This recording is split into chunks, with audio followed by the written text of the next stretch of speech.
All right, Broncos country. We're doing a little ad hoc live show for you guys today because guess what? The Denver Broncos are the first team in the AFC to clinch a playoff position. We now hold a game and a half ahead of everybody else, and I think there's two teams in the running for the first round bye. And guess what? We beat the Green Bay Packers at home, 34-26. Let's talk about it. I'm so excited. I threw out into the Orange Weekly chat. I said, let's do this. I want to talk to somebody about this. David, thank you for joining us. I think there's going to be some others that are going to jump in as Adam comes into the waiting room. Love it.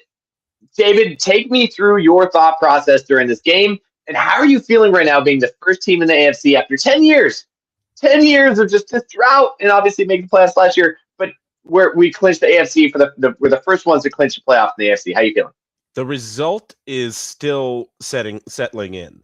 It is still definitely making its way into my brain that we are the number one seed in the AFC, the first team in the AFC to clinch a playoff spot, effectively a game and a half up on the New England Patriots now for the number one seed.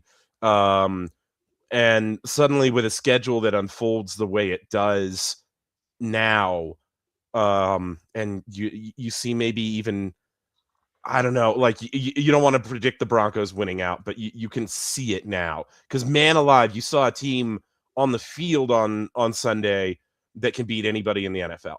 Anybody in the NFL, Jared. You can play that like that. You can beat anybody. And yeah, it's just fantastic. I don't know what else to say. Let me I want to ask how you were feeling throughout the game, because honestly, as soon as we hit halftime, I was feeling, it felt like we were in a fight, no doubt, and it felt like the defense, there were some adjustments that needed to be made, but it felt like it was a vindication of everything I thought going into the game. Like, we thought they were going to play blow for blow against these Green Bay Packers. We thought it was going to be a close game, and the offense came out from the beginning of the game. There was no need to wait until the third quarter. They came out from the beginning of the game and said, we're going to go score for score with the Green Bay Packers, this vaunted offense. And yeah, the Green Bay Packers suffered a lot of injuries today that go beyond Micah Parsons, and we'll talk about that.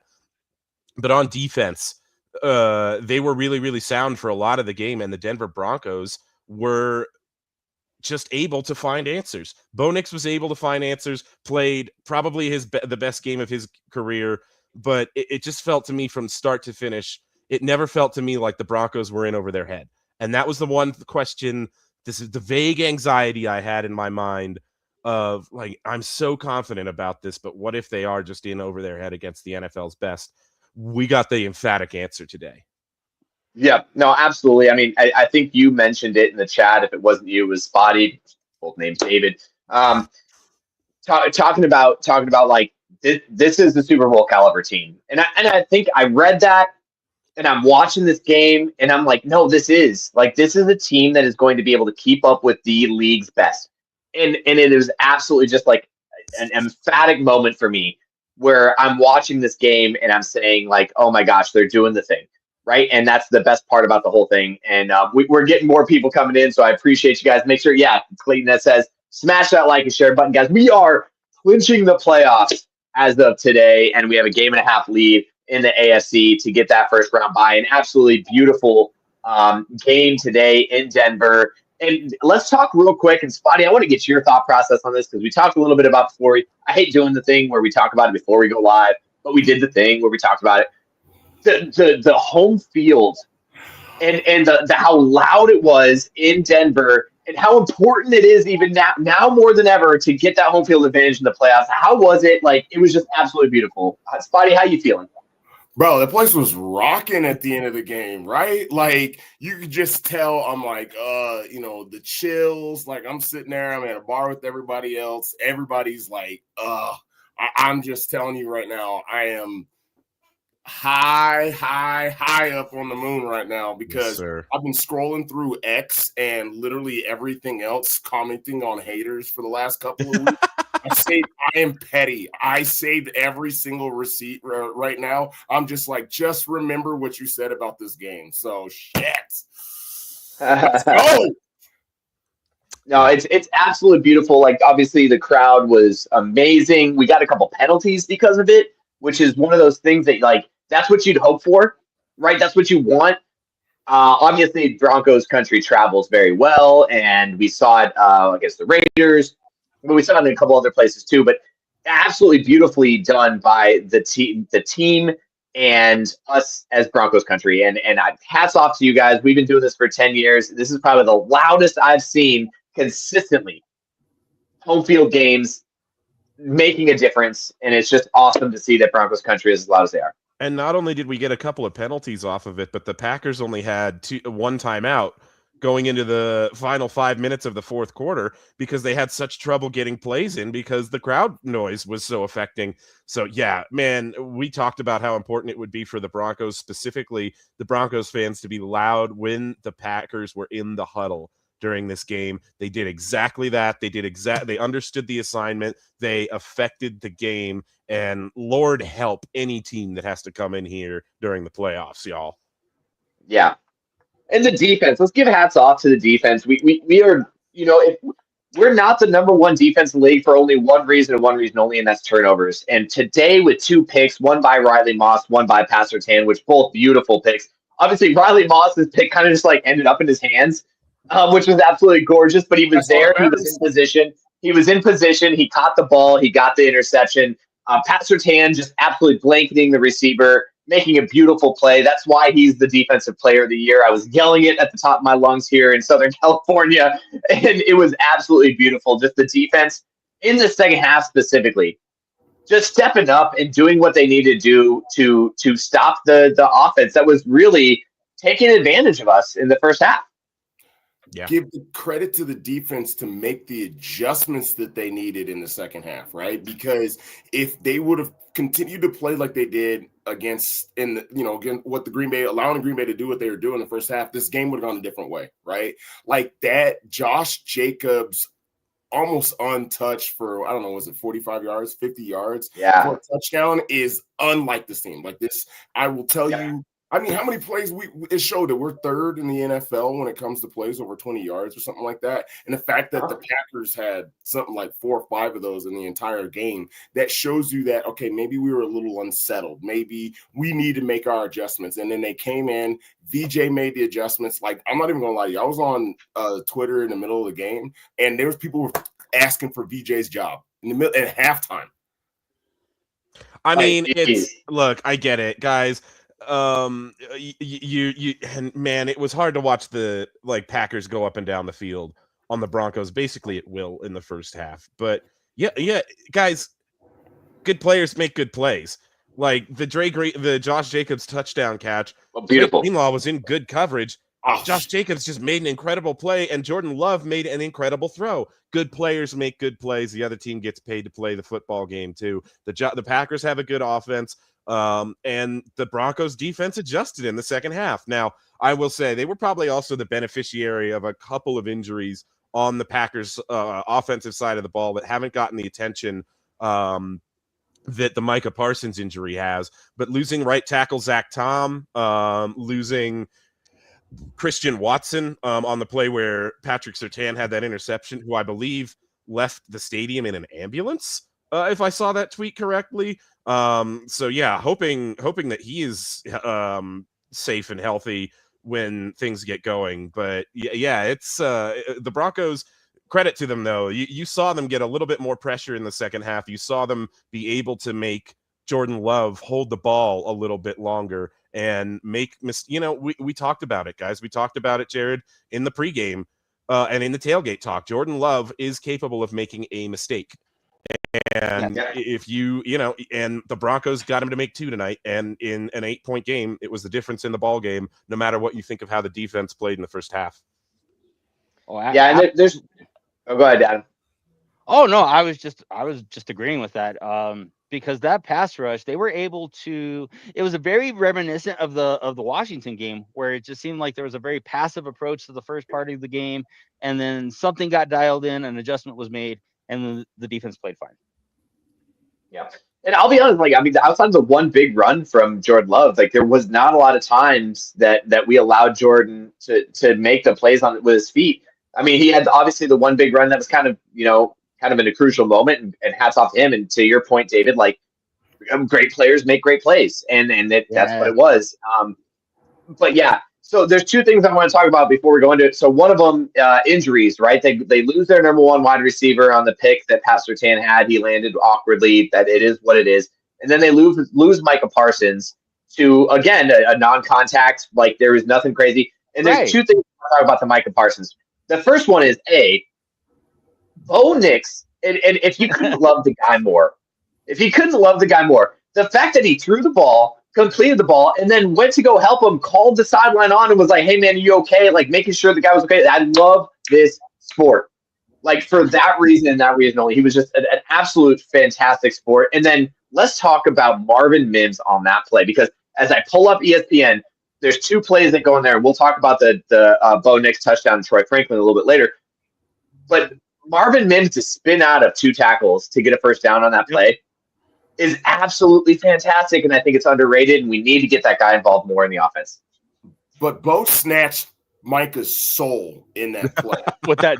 I guess it's he was not touched by anybody, but I'm telling you, I wouldn't expect Bo. You don't realize how athletic Bo is until you see a play like that, and then he had to stop to try to take a move to get towards Bo. I'm sorry, I get it. I'm not lauding an injury by any means, but I'm telling you that hard adjustment that he had to make was a big reason that he blew out that ACL.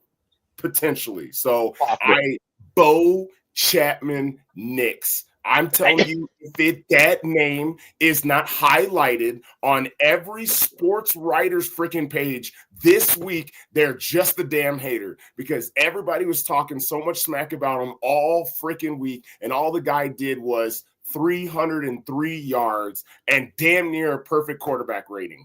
Enough said. Yeah, and not just on that play, but I think it was the drive before he reversed field and basically broke his own ankles then too. He was confused as shit when he had to reverse field, and everybody was thinking he was rolling one way. He rolls the other, and he ends up, I don't know if we end up completing the play, but like just completely, Bo Nix is an athlete, and he's getting it.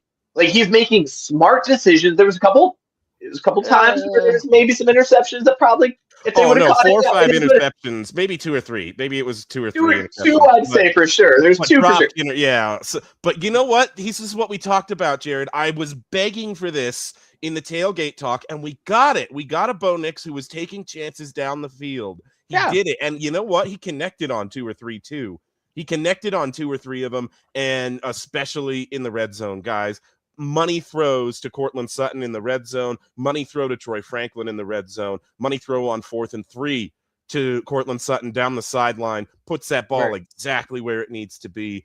Hunting with the football over the middle of the field too. It wasn't just down outside the numbers. Man, that was the best game of Bo Nix's career, guys. That was it. I think that's what we saw. Mm-hmm. I mean, in the last 4 games, this guy has balled out, has been efficient. I mean, there are times where it kind of feels like Sean is just forgetting he has a run game and just putting it entirely on Nix's shoulders.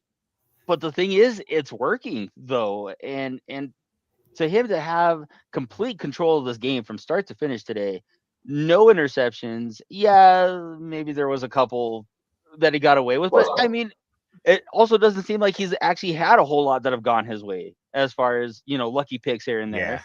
So it breaks the other way now. No, like Spotty saying, if you're just a hater at this point, if you're gonna find anything to nitpick about this week. If and buts on those interceptions, David. Well, that's it. Like, guys, how many times did we if and but and say if Bo Nix had put 2 inches less air on this football, this deep ball throughout, like, how many times throughout the season where he was just missing it, like by inches, it seemed like every single time. And now we're getting it. Now, like Adam said, now those luck Adams are equalizing a little bit, and it's coming back our way, and it couldn't come at a better time. Yeah. And then let's talk about the touchdown to Troy Franklin on a 4-man rush. over the middle, looked like it went between 3 or 4 defenders, finding the open guy, putting it exactly where it needed to be, like stepping up into the pocket when the pocket was collapsing on a 4-man rush. Just an absolutely like textbook. Like if there was a perfect quarterback rating for a certain play, that would be it. Right? Finding the guy that was there when they dropped everybody except for 4, finding the guy in the deep end and in the front end of the end zone when you're backed up again. Like just an absolutely beautiful, beautiful play by Bo Nix. Great throw.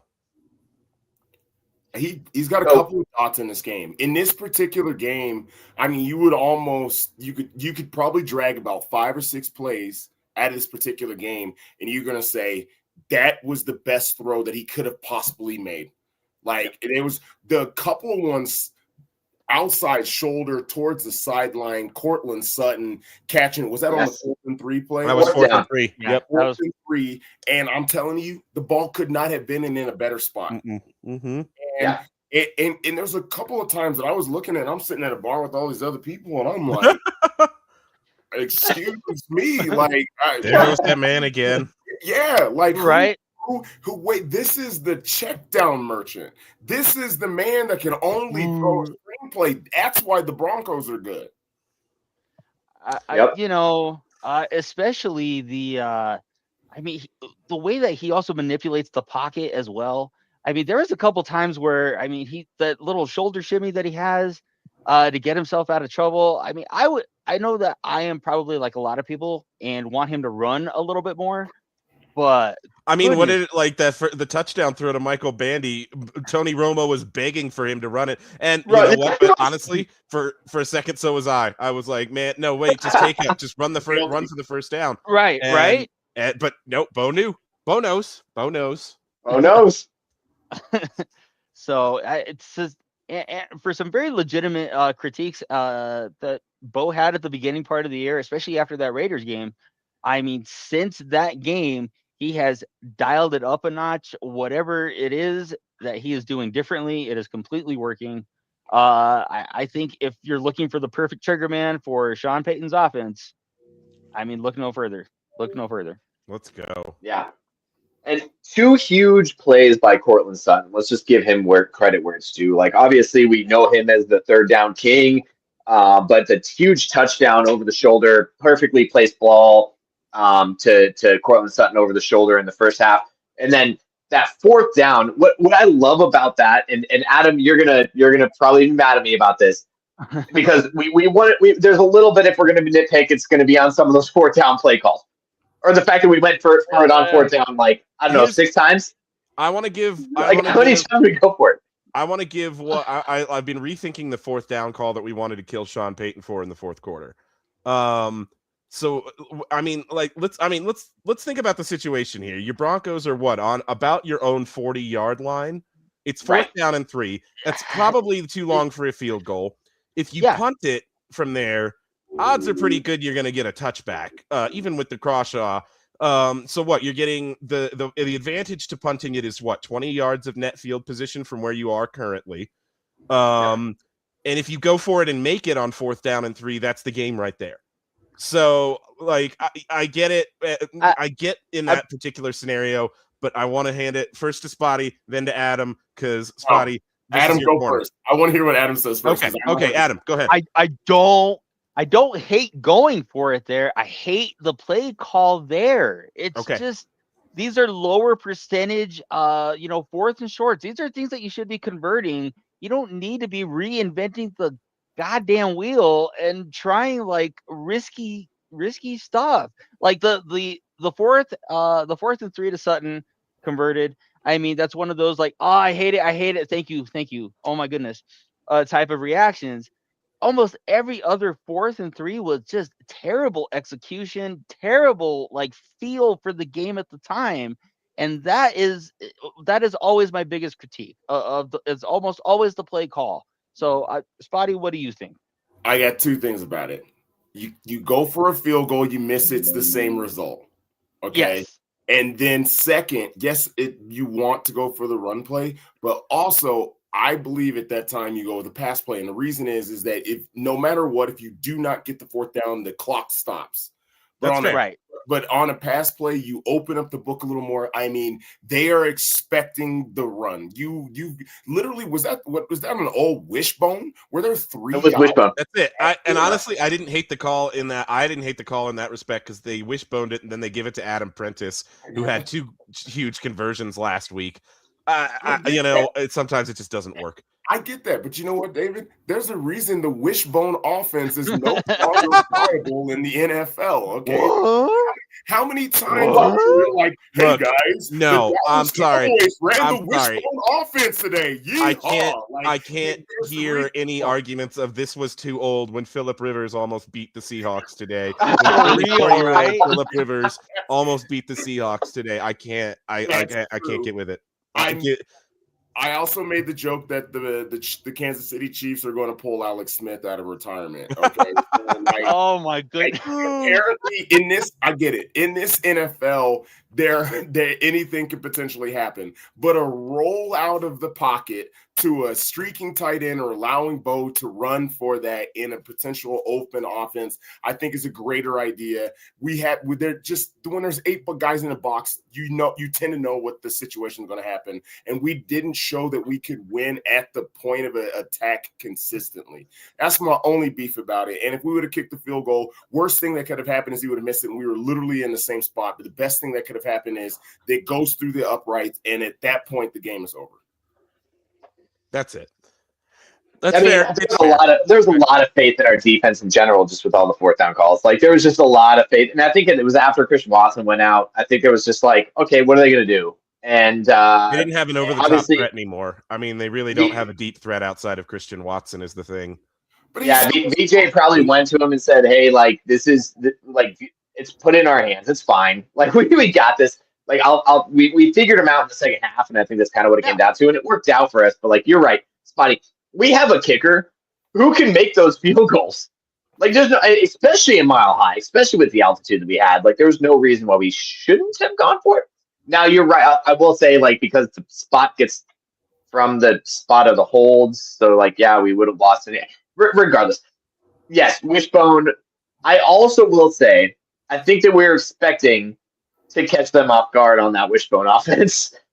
Because like we went up there, we tried to catch them off sides. Everyone was like, "Oh, they're just going to catch them off sides, back them up a little bit, give us more room to punt." We didn't do that, and it just didn't work out for us. It's all right. Guys, let's talk about Courtland Sutton today, because we haven't talked about Courtland Sutton, it feels like, for a few weeks, just because he hasn't made the kind of contributions and had the kind of games he was having earlier in the season. But man, he went out there and played a man's football game today. 7 receptions, 113 yards, and a touchdown. Yeah. 10 targets.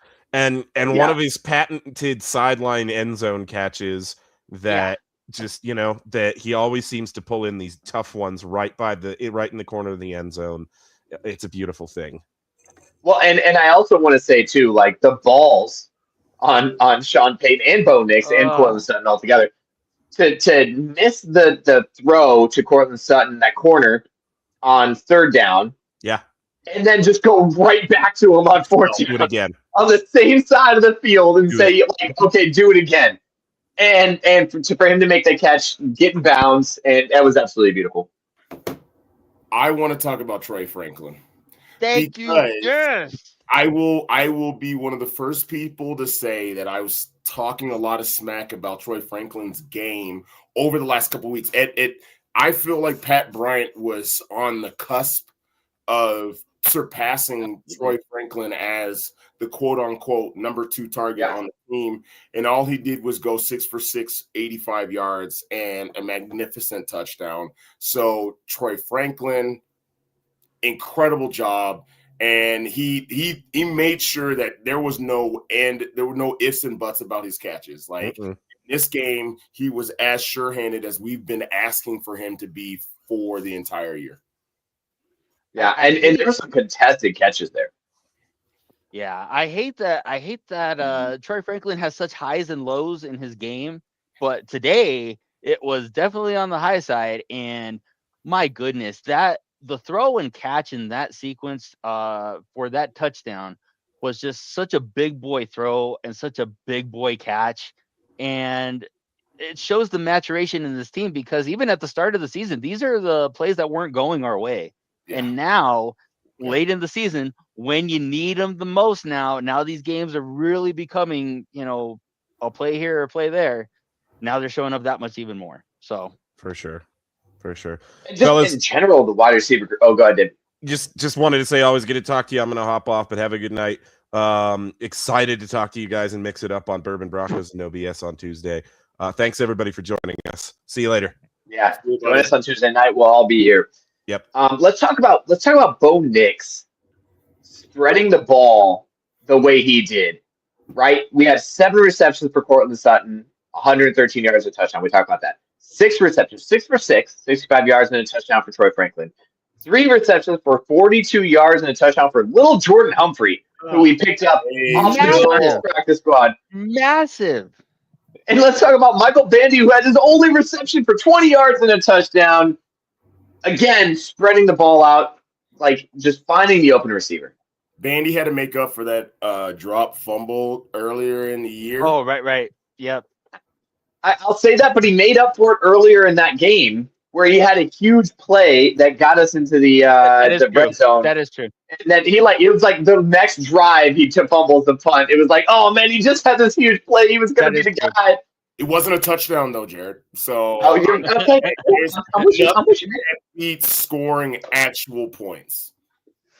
Yeah, the other part I love about it is he's one of those dudes that's been traveling the practice squad for 5 years. They said on their live, 5 years he's been traveling practice squads for different teams. He comes up, he gets a big play for us, obviously a fumble for us a couple games ago. Back to the practice squad, comes back up, gets a touchdown in this game, first touchdown of his career. I'm happy for him. It's absolutely beautiful. I mean, I feel weird calling a man that large little. Because he's 6'4". Yeah, he's 6'4" and like 220. And little Jordan. Yeah, okay. It's like one of those. It's one of those ironic nicknames. I mean, yeah. I get it. But I mean, I was kind of hoping for my fantasy team it would be Evan Ingram on some of the receiving end of some of those. But I mean, again, I call him LJ. LJ showed out today. I really do think that in the right matchup, he could actually be kind of like a hybrid tweener, not quite a tight end, but not way too big to be a wideout. And I really think that they can use him and utilize that, especially against like corners and safeties. This is going to sound crazy. The offense has actually changed a little bit since Little Jordan came back to it. No, for real, yes. And like he's been back for what, 2 games now?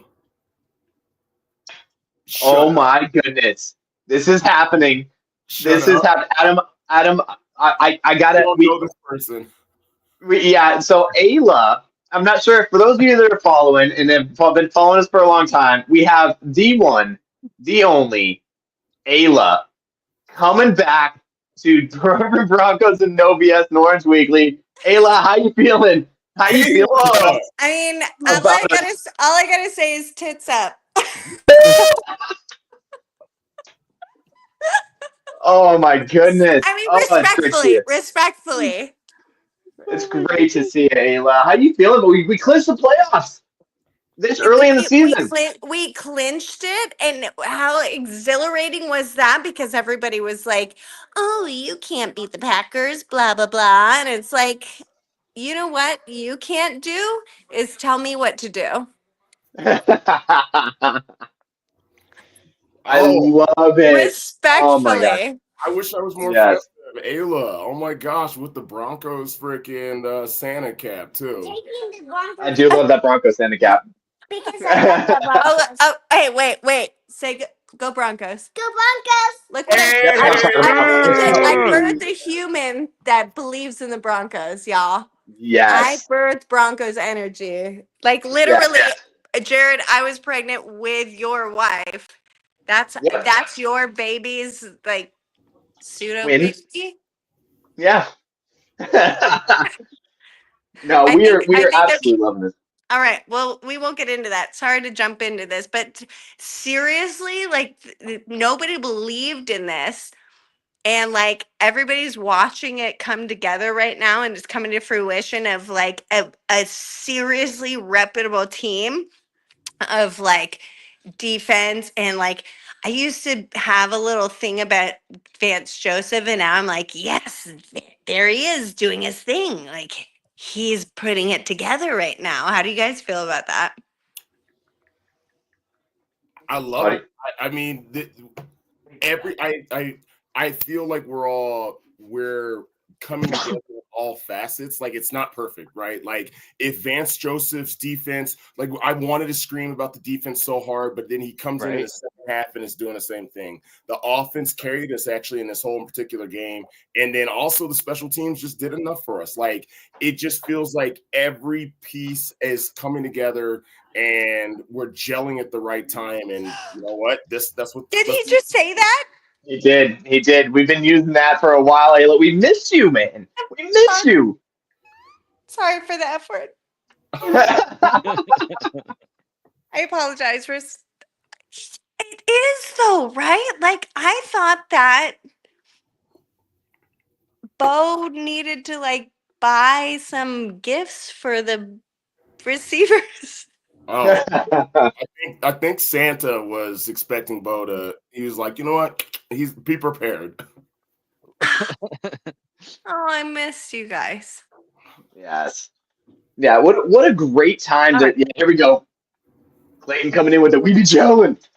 We be gelling. This is finally happening. Like, and it's on all phases of the game, right? Defense, offense. Like, this is the first game that we've watched that I feel maybe since the Cowboys game, but this is the first game where we're coming in and we're putting together a full game, right? Offense, defense, and special teams. Now, I'll be honest, like we talked about it in the halftime hash. Like there were some frustrations in the first quarter, and I think frustrations on both sides. Like both teams are trying to get it figured out, but like that second half, the end of the first half, that second half just kind of came together, and the whole team is working for one reason only, and it's just absolutely working out fantastic in our favor. It's to win. That's it. Win. 11-game win streak, right? They got the vision in sight. They've been talking about it. I mean, you read their energy on their posts, everything. Like I'm not a pre. Oh no, we lost her. No. Ayla, we lost you. Ayla, we lost your sound. Oh no, she cut out. You cut out. She can't hear us either. We got. Can't hear you. And she. All right. So, anyways, like, yeah. Honestly, it's great. 11 games in a row. First in the AFC. Yeesh. First one to like NFL. Check that. And Patriots down today. Yeah. Thank you, Bill. Patriots down. Kansas City gets eliminated. Like, what a day. Oh. I'm not gonna lie, I wanted to eliminate Kansas City. Like I wanted the Broncos to be the ones to eliminate Kansas City. And I'm sorry for anybody who's out there. Like I don't cheer for injuries ever, right? Because never. Especially because if we beat the Chiefs in Arrowhead now, it's going to be a lot of. But the Broncos didn't do it when Pat Mahomes was playing. And I actually hate that more than anything else. Like, I want to beat the Chiefs with Pat Mahomes as the quarterback. He is the sparkling example. He's out of there though. And now they have Mahomes. And now they have Gardner Minshew. I've seen him play live here in Pullman. I live in Eastern Washington. He played for WSU. And he's a great quarterback, but he already, tonight he was all bing. Yeah. A terrible interception when he first came out there. Yeah, it wasn't even like one of those like bounce off. It was just a terrible throw, and it was awful. But I don't even care. Like I do. I'd like us to be the one that eliminate him just for the pride of it. But like at the same time, they're out. I also kind of wish that they beat the Chargers to give us a little bit more of a heads up. but for going forward, because like it'd be great if we could rest starters in week 14 or week 18 or whatever it is. But 17, 18, yeah, week 18. But here's the thing. I think however many weeks that we play now. However many weeks, whatever. I think that if we go in against the Chargers and it is a game to decide who gets the first round bye, I'm for it. Like I was kind of like, man, I wouldn't Kansas City to win it. I would really like to rest our starters and like go into the play. Like I'm all for it. Let's go. Yeah. Let's go. Like, what are you gonna do? Like, let's play this game. Let's go and do the thing. And and then next week we got Jacksonville coming to town, and we saw I want to go around the room and ask you guys about this. We saw Sean Payton talk about in the post game conference about when he saw that the Packers defense was gassed. Right, we were doing what we needed to do. We were staying on the field. He saw the Packers defense was gassed. He said, "Let's go.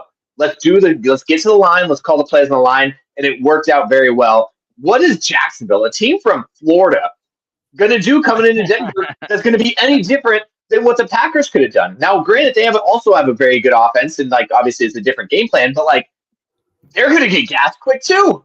It was 60 degrees today, by the way. Beautiful. It was a beautiful day. So I don't think there's any advantage when it comes to that for one. No, and respectfully, I disagree. The oxygen, and it is colder than that. Like you think it's 60 degrees, but like it's 60 degrees in Jacksonville, Florida is not the same as Denver. Your lungs are going to be different. Those boys, there's a reason why they're inhaling. You'll see them.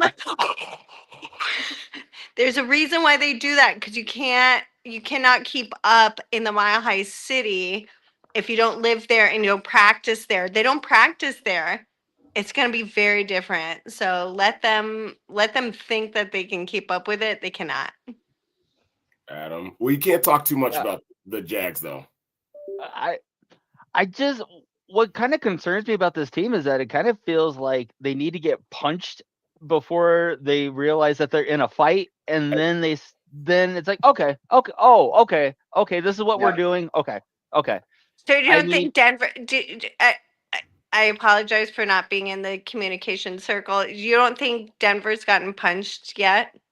I mean, what I'm saying is, I would like to see this kind of effort just quarter 1 to quarter 4, and instead of actually having to go down by 10. In order to kind of get this team going. So you don't like dogfights. Like you need to win like out of the gate. I didn't say that. I think I'm more on the line of like I'd rather start strong. Yeah. Wouldn't we all like to start strong? Yeah, I mean, I think the fact we went down, was it 10-0? Or was it, what was the? I mean, did he not win like 33 points in the fourth quarter one time? Like, geez, Louise, like. Yeah, but that was against the Giants. I'm leaning on the side of like I'm with you, Adam. I think that like there's a level of like I'd rather like just go out there and win a game and not be like, you'd rather blow them out of the water. You'd rather blow them out of the water from the start. Okay. Yes. Yeah. Yes. Yeah, I'm sorry that I would like to see my team always succeed. You don't have to apologize for that. I mean, what I'm saying is that sometimes you dig yourself too big of a hole, and I don't always want to have to rally back from that. I mean, we did it. We've done it against a bad team. We've done it against a good team. Obviously things shake out differently in each game. Each game is different, and I especially with our pass rushers and our defense, the way that it's managed when we play with the lead. Those things play to our advantage more often than not than having to dig down deep to get one of these things. That's all I'm saying. But I'm not going to nitpick about winning. I'm not going to apologize about winning either. I will say, I think it worked out well in our favor in the second half of this game, right? We come out there and we end up going up by 8.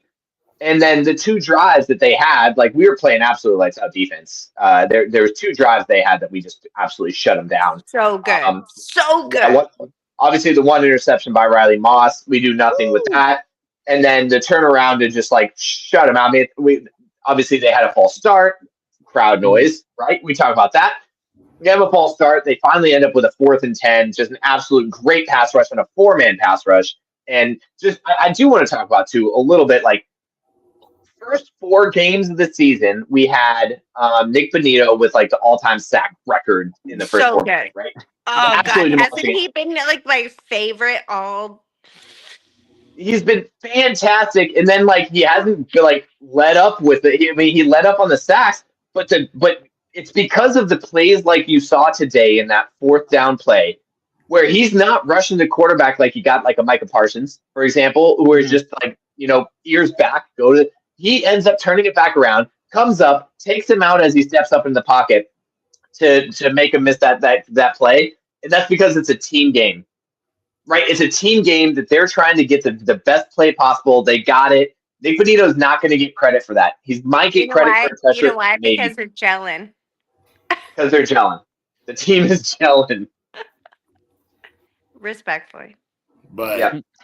But you're not right. But you're not wrong with that, because it's like he brought it, and we needed that kind of thing to come together with it, because like we love this new quarterback, right? Like we liked him good enough. Like he was kind of like that, like oh yeah, here he's coming along. But he brought it together, and then our defense is coming back feeling like Super Bowl 50 year. I mean, doesn't Bonitto feel like a Von Miller 2.0? A little bit. It does. I with the thing that's not going to be talked about, and it's like last thing I got to say before I bounce out, but the things that Bonitto does is what helps to free up everybody else, right? So if you're paying attention to Nik Bonitto, you have that tackle, that running back, that tight end that's focused on him, the JFMs, the Zach Allens, the Malcolm Roaches, the DJ Joneses. So good. Do what they need. So even Jonathan Cooper hasn't really had a sack in the last couple of weeks. It's all been our inferior guys. So they make the quarterback step up, and when that quarterback step ups, they're running into a whole lot of massive man. So it's the perfect thing that we need. And then if we can continue to do this, which I do have some beef, and we'll talk probably later this week about how we've been stopping the run game. But you know what? They got to do their things, and it's all working out because they actually have faith in the offense now. We've seen the faith in the way the offense can do things over the last couple of weeks. I think the defense is like, even if we make a slight mistake, they're going to help us out now, where it was the absolute. They don't have all the weight on their shoulders. Like they got a little stuff going for them now. Yeah. So, well, you got DeAndre Tillman with a sack today. Like you're talking about like opening up for everybody. Like DeAndre Tillman coming in clutch in a lot of games where he's not doing it every single day. But DeAndre Tillman coming in with a sack today has absolutely been fantastic. I'll kind of close up with my thoughts too, because I got to head out as well. But these last couple wins have felt like total team efforts. It hasn't been just the offense picking up or the offense being dominant from start to finish. It isn't the defense being start to finish, or the defense kind of carrying everybody else to the finish line. It's been everybody contributing, everybody coming up with a big play here or there, everybody picking up sometimes where like, defense didn't play great the first half, totally dialed in the second half, but it didn't matter because you have the offense playing probably its best game of the year. And we said that about the game, the game before, where they played really well.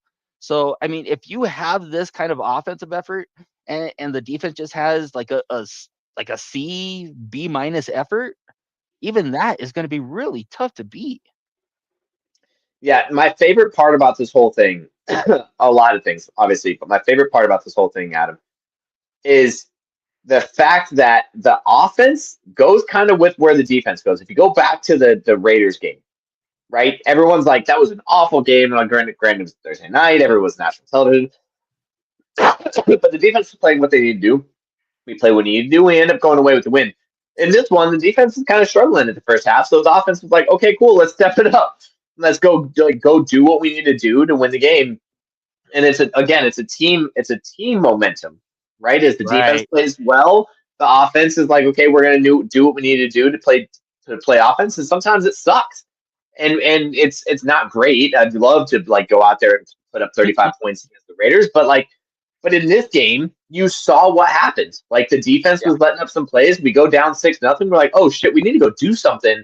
the offense goes out there and does it. You know, we have the capability to do it. And we have the capability to I just think they're finally getting there. That hasn't been the whole season. We've just been like playing catch up. Like they're squished tomatoes, literally. Like we're playing catch up. It's like, ugh. But we're finally getting to the point where these boys are like tit for tat, literally. Yeah. But like, but where are we going to be? But how can the Broncos send it from the beginning, right? Yeah. Like, how can we just win without being so nervous about every single game? Like, where are we going to be at? Like, can we just go win a game and like feel so good about it? Like, please. Yeah, I would love that. I just do. not be nervous about it. I know, and I would love that. And I was watching a New England game earlier, not the game today, because obviously Buffalo came back and ended up beating them. And the Bills game, yeah, like, oh, and yeah, the Bills were losing at first. Yeah, the Bills were getting destroyed in the first half, and you're like, oh, come on, man. But you watch them against like New York, and then like you watch them like just beating teams they're supposed to beat. We haven't done that, and that's the one thing that's kind of like, okay, whatever. The good news is we don't have any of those teams left in our schedule. Everybody except for the Chiefs are kind of playoff teams. They are playoff teams, right? Jacksonville, the Chargers, and then Kansas City. Who Chargers are going to be Chargers going to be throw up no matter what, because Chargers are going to Charger. They're still going to try and be relevant. It's like, yeah. So yeah, there's a lot going on for this team. There's a lot going on for the future. I'm super excited. I mean, just the fact that we've clinched a playoff spot, we're number one in the AFC by a game and a half. At this point in the season is just kind of like it's just so comforting. And there's a lot of people, like national media specifically, that are like, at some point you got to give respect to the Denver Broncos. And I think we're finally starting to get it, and it's a long time coming. And like Bo Nick's mom said, I believe you're going to win. And here we go. Win. I know. Yeah, I believe they're going to win. I know. I say that every week. Ayla, thank you for jumping on. We're going to go ahead and close this out. I appreciate you. Thank you for joining us. Thank you for letting me say hi to you guys. You know what? You guys are the best and my favorite in my heart, and I've missed everybody, and I miss your face. I miss everybody's face. I wish I could just kiss you right now. And Kev, Dan, and you guys, I love you guys so much. I love Broncos country, and we're gonna win the Super Bowl this year. That's it. All right. Well, Ayla, if you wouldn't mind, but help me end this as we always do with a very strong Go Broncos! Do what I like, yeah, I do what I like, yeah, I do what I like. Sipping goose, if it's right, and I go with the flow, yeah, I go with the flow, yeah, I go with the flow, 'cause I know I'm the show. In the zone, here I go, in the zone, here I go, in the zone, here I go, yeah, they know